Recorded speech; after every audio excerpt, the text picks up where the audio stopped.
तो बच्चों, आज हम पढ़ेंगे कक्षा 5 हिंदी कार्य पुस्तिका का पाठ 5। तो हमारा कक्षा 5 के कक्षा 5 के हिंदी कार्य पुस्तिका का पाठ 5 है लाल बहादुर शास्त्री। तो आज हम इस पाठ के सारे क्वेश्चन को हल करेंगे। तो आप लोग अगर हमारे चैनल को सब्सक्राइब नहीं किए हैं तो कृपया करके सब्सक्राइब कर लें, लाइक शेयर कमेंट ज़रूर करिएगा। तो चलते हैं इस पाठ के सारे क्वेश्चन को हल कर लेते हैं। देखते हैं पहला क्वेश्चन, नीचे दिए गए शब्दों के अर्थ सरल भाषा में लिखिए। पहला क्वेश्चन है हमारा, नीचे दिए गए शब्दों के अर्थ सरल भाषा में लिखिए। तो हमको इस पाठ के इस क्वेश्चन के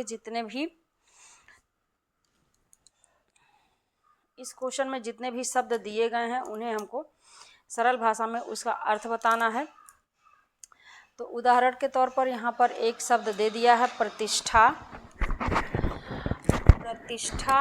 और इसका अर्थ है सम्मान। तो अगला शब्द है अचरज, का अर्थ हो गया आश्चर्य। विरुद्ध का अर्थ हो गया खिलाफ। शक्ति का अर्थ हो गया कठोरता। अचंभा का अर्थ हो गया आश्चर्य। गंभीर का अर्थ हो गया गहरा। और अनुरोध का अर्थ हो गया निवेदन। और दृष्टि का अर्थ हो गया नज़र। तो चलते हैं दूसरे क्वेश्चन की तरफ। दूसरे क्वेश्चन में नीचे दिए गए शब्दों में अनुस्वार और अनुनासिक शब्दों की पहचान कर उनके आगे लिखिए। हमें कुछ शब्द दिया हुआ है और उन शब्दों में से हमको अनुस्वार और अनुनासिक शब्दों का पहचान करना है। इसमें हमें छांटना है कि कौन सा शब्द अनुस्वार है और कौन सा शब्द अनुनासिक है। तो अनुस्वार शब्द मैंने पहले भी अपने वीडियो में बता चुकी हूँ कि जो अंक की मात्रा वाले शब्द होते हैं वो अनुस्वार होते हैं और जो चंद्र बिंदी वाले मात्रा वाले शब्द होते हैं वो अनुनासिक होते हैं। तो यहाँ पे देहांत है, देहांत में अंक की मात्रा है तो ये अनुस्वार हो जाएगा। वहाँ पर चंद्र बिंदी है तो ये अनुनासिक हो जाएगा।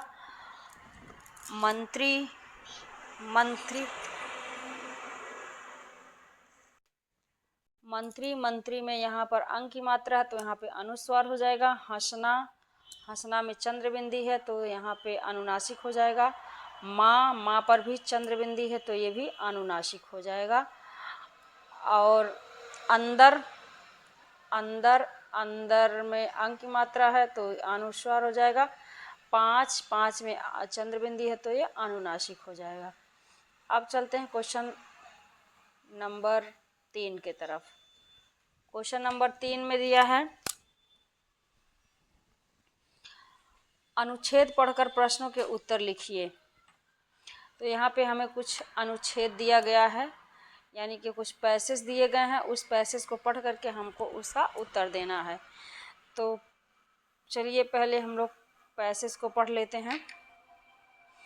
यह प्रसंग भी उस समय का है जब शास्त्री जी रेल मंत्री थे और सरकारी कामकाज के लिए इलाहाबाद प्रयागराज जा रहे थे। शास्त्री जी की कार रेल फाटक से थोड़ी ही दूर थी कि लाइन मैन ने फाटक बंद कर दिया। शास्त्री जी के स्टाफ का एक सदस्य लाइनमैन की ओर दौड़ कर गया और उससे कहा कि कार में रेल मंत्री बैठे हैं, तुम तुरंत फाटक खोल दो। लाइनमैन ने फाटक खोलने से साफ मना कर दिया और बोला कि मैं नहीं जानता कि कौन रेल मंत्री हैं और कौन प्रधानमंत्री। मैं अपनी ड्यूटी कर रहा हूँ। जब आने वाली गाड़ी गुजर जाएगी तो फाटक खोल दूंगा। स्टाफ के अफसर ने लौटकर कहा, श्रीमान वह आदमी बड़ा जिद्दी है, उसके विरुद्ध सख्त कार्रवाई की जानी चाहिए। दूसरे दिन जब लाइनमैन की तरक्की कर उसे आगे का ग्रेड दिया गया तो सभी अचंभे में पड़ गए। तो ये था हमारा पैसेज जो हमने पढ़ लिया। अब हमें इस पैसेज से कुछ क्वेश्चन दिए गए हैं और उन क्वेश्चन को हमको हल करना है। तो यहाँ पे क्वेश्चन में दिया है पहला क्वेश्चन का, लाइनमैन ने फाटक क्यों नहीं खोला। लाइनमैन ने फाटक क्यों नहीं खोला, इसका उत्तर है यहाँ पे लाइनमैन ने फाटक किस लिए नहीं खोला? क्योंकि अभी तक रेलगाड़ी गुजरी नहीं थी। क्वेश्चन नंबर 2, क्वेश्चन नंबर खा, स्टाफ के अफसर ने लौटकर शास्त्री जी से क्या कहा? स्टाफ के अफसर ने लौटकर शास्त्री जी से क्या कहा? स्टाफ के अफसर ने लौटकर शास्त्री जी से कहा कि श्रीमान जी, वे आदमी बड़ा जिद्दी है, उसके विरुद्ध कार्रवाई की जानी चाहिए। ये रहा दूसरे क्वेश्चन का उत्तर। अगला क्वेश्चन, शास्त्री जी ने लाइनमैन की तरक्की क्यों कर दी? इसका उत्तर है शास्त्री जी ने लाइनमैन की तरक्की उसकी ड्यूटी के प्रति ईमानदारी के कारण कर दी। शास्त्री जी ने लाइनमैन की तरक्की उसकी ड्यूटी के प्रति ईमानदारी के कारण कर दी। तो ये क्वेश्चन यहीं पर ख़त्म होता है। अब चलते हैं अगले क्वेश्चन की तरफ। सही कथन के आगे सही का निशान तथा गलत कथन के आगे गलत का निशान लगाएं। वाक्यांश दिए हुए हैं और हमें उन्हें सही और गलत का निशान लगाना है। तो देख लेते हैं पहला क्वेश्चन। लाल बहादुर शास्त्री का जन्म 2 अक्टूबर सन 1904 ईस्वी को मुगल सराय के साधारण परिवार में हुआ था। ये सही है, तो इस पे सही का निशान लग गया। दूसरा, लाल बहादुर शास्त्री स्वतंत्र भारत के दूसरे रेल मंत्री थे। ये गलत है, तो यहाँ पे गलत का निशान। अगला, लाल बहादुर शास्त्री का निधन 10 जनवरी 1966 ईस्वी को ताशकंद रूस में हुआ था। ये भी सही है, तो यहाँ पे भी सही का निशान लग गया।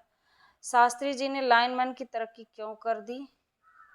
शास्त्री जी ने लाइनमैन की तरक्की रोक नहीं दिया था, तरक्की कर दिया था, तो ये गलत हो गया, इसलिए इस पे गलत का निशान लग गया। अगला क्वेश्चन देखते हैं। शास्त्री जी के पिता का नाम शारदा प्रसाद तथा माता का नाम राम दुलारी देवी था। ये सही है, तो यहाँ पे सही का निशान लग गया। अब चलते हैं अगले क्वेश्चन की तरफ। क्वेश्चन नंबर 5, मिलान करिए। इसमें हमको मिलान करना है। एक तरफ कुछ शब्द दिए हैं, दूसरे तरफ वाक्यांश दिए हैं, हमको दोनों को आपस में मैच करना है। महापुरुषों के नाम हैं ये: महात्मा गांधी, जवाहरलाल नेहरू, लाल बहादुर शास्त्री, लोकमान्य तिलक और सुभाष चंद्र बोस। तो हमको किससे मैच करना है? और इधर जो इस साइड में जो वाक्यांश दिए हैं ये है नारा। कौन से महापुरुष का कौन सा नारा है, उससे हमको सही मैच करना है। तो महात्मा गांधी ने क्या नारा दिया था? महात्मा गांधी ने नारा दिया था करो या मरो। पंडित जवाहरलाल नेहरू का नारा था आराम हराम है। लाल बहादुर शास्त्री का नारा था जय जवान जय किसान। और लोकमान्य तिलक का नारा था स्वराज हमारा जन्मसिद्ध अधिकार है, मैं इसे लेकर रहूँगा। और सुभाष चंद्र बोस का नारा था तुम मुझे खून दो, मैं तुम्हें आज़ादी दूंगा। तो इस तरह से ये क्वेश्चन यहाँ समाप्त होता है। चलते हैं अगले क्वेश्चन की तरफ। अगला क्वेश्चन है विलोम शब्द। क्वेश्चन नंबर 6, विलोम शब्द। यहाँ पे हमको कुछ शब्द दिए गए हैं और हमें उसका विलोम शब्द लिखना है। तो जैसे एक उदाहरण के लिए यहाँ पे दिया हुआ है, जैसे अच्छा का बुरा, इसी तरह से बाकी शब्दों का विलोम शब्द हमें लिखना है। तो विलोम शब्द यहाँ पे दिया है विजय, इसका विलोम शब्द हो गया पराजय। आरंभ का विलोम शब्द हो गया अंत। मृदुल का विलोम शब्द हो गया कठोर। पक्ष का विलोम शब्द हो गया विपक्ष। विश्वास का विलोम शब्द हो गया अविश्वास।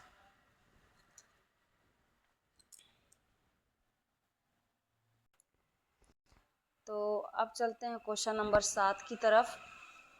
क्वेश्चन नंबर 7 में विशेषण शब्दों की पहचान कीजिए। जो यहाँ पे हमारा क्वेश्चन नंबर 7 है उसमें दिया है विशेषण शब्दों की पहचान कीजिए। इसमें एक उदाहरण दिया हुआ है, जैसे वह एक दयालु स्त्री है। तो इसमें दयालु शब्द क्या है? विशेषण है। अब हमको कुछ वाक्यांश दिए गए हैं। इन वाक्यांश में से हमको विशेषण शब्दों की पहचान करना है। विशेषण शब्द कौन सा है उसको अलग छांट करके लिख देना है। तो पहला क्वेश्चन है, वह व्यक्ति बहुत चतुर है। पहले क्वेश्चन में हम देखेंगे लिखा हुआ है वह व्यक्ति बहुत चतुर है। तो यहाँ पे चतुर शब्द जो आया है ये क्या है? विशेषण शब्द है। मेरा घर सुंदर है, यहाँ पे सुंदर शब्द जो आया है वो है विशेषण। यह पीला फूल है, तो पीला शब्द जो आया है वो है विशेषण। मेरे पास 5 किताब है, यहाँ पे 5 शब्द जो आया है ये है विशेषण। वह एक श्रेष्ठ ब्राह्मण है, श्रेष्ठ शब्द जो आ रहा है ये है विशेषण शब्द। अब चलते हैं क्वेश्चन नंबर 8 की तरफ। दिए गए शब्दों के बहुवचन रूप लिखिए। यहाँ पे कुछ शब्द दिया हुआ है, उन शब्दों को हमको बहुवचन रूप में लिखना है। तो जैसे कपड़ा, कपड़े का बहुवचन हो गया कपड़े। केला का बहुवचन हो गया केले। पंखा का बहुवचन हो गया पंखे। पुस्तक का बहुवचन हो गया पुस्तकें। दीवार का बहुवचन हो गया दीवारें। कमीज का बहुवचन हो गया कमीजें। महिला का बहुवचन महिलाएं। कविता का बहुवचन कविताएं। माला का बहुवचन मालाएं।